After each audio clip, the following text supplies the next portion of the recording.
When you can exchange 2 for 5 of something better, that can be a good thing, right? There are many people to whom God is an intellectual truth, but He is not a reality. They live without Him. He is not regarded in their daily life, and it is evident by their low standard of obligation to Him.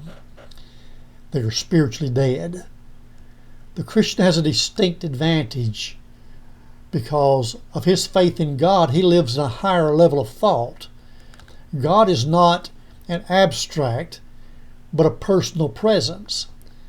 To the Christian, God gives 2 commands in Isaiah chapter 41, verse 10, and then He gives 5 promises. The first command is, fear not.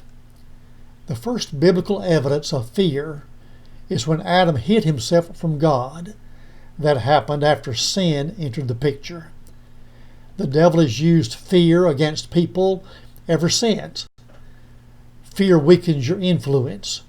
Fear stops people from realizing their potential. Fear can paralyze. The second command God gave in this verse is, do not be dismayed.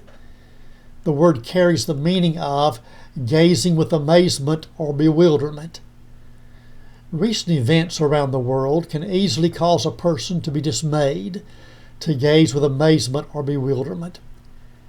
God said, don't be afraid and don't be dismayed. God gives 5 reasons or promises to go with these 2 commands. He said, don't be afraid, for I am with you. God is with the Christian as a father and a friend.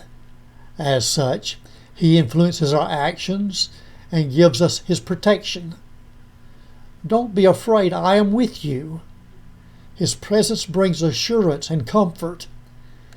He said, don't be dismayed because I am your God.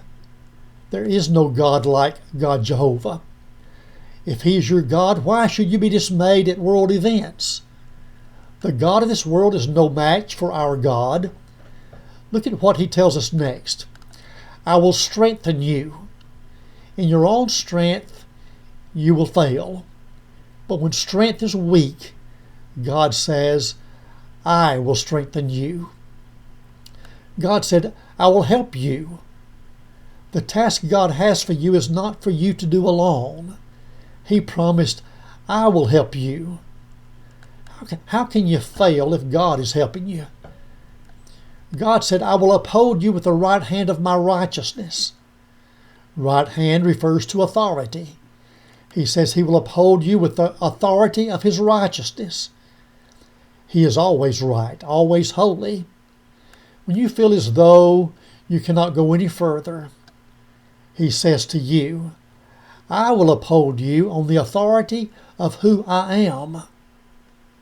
To you, Christian, God is saying, don't be afraid because He is with you. Don't be dismayed because He is your God. He is going to strengthen you, help you, and uphold you.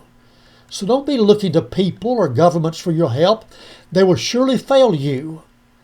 Give God the 2 in exchange for the 5. Keep your focus on your God who made you these promises. He never fails.